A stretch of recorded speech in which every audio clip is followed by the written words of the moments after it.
Let's make a chocolate fridge cake. This is a recipe by Ottolenghi. His used mint chocolate, but my partner doesn't like it, so I used a mix of dark chocolate and milk chocolate.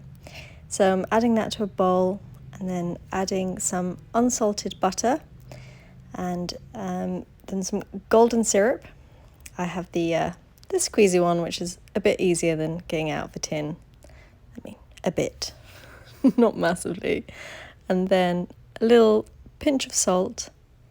In the recipe, he melts this over a pan of water, but I just popped it into the microwave. I think it was about 30 seconds, and then I gave it a good stir together until it was all properly melted, because I didn't want to heat it too much. And then I'm adding some raisins. So he soaked his in some rum, but I didn't really fancy that, so I just used tea. So you add the tea it was soaking in my case, and then the raisins. And then it's some chopped digestive biscuits. I mean, the beauty of these kind of fridge cakes, you can use anything.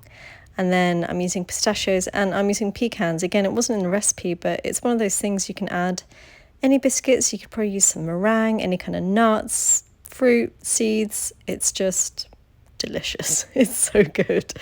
And so easy. And when it's as hot as it is in London at the moment, you don't really want the oven on and you don't really want to be baking.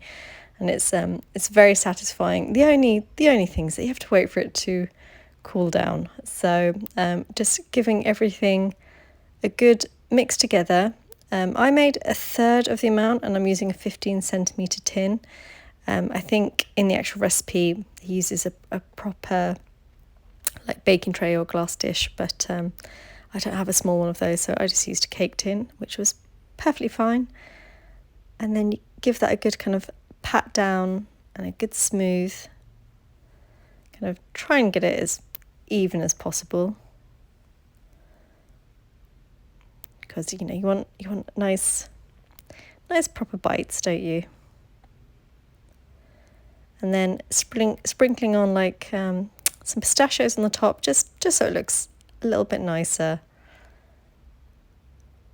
a bit festive rather than just a lump of chocolate. So here it is out of the fridge. It had maybe 2 hours, I think I waited. So you can see it's kind of nicely set, and it's delicious and crunchy and kind of creamy, and it's so Moorish. So much so I don't really want to make it again. Anyway, I hope you enjoyed this week, and hopefully I'll see you next time.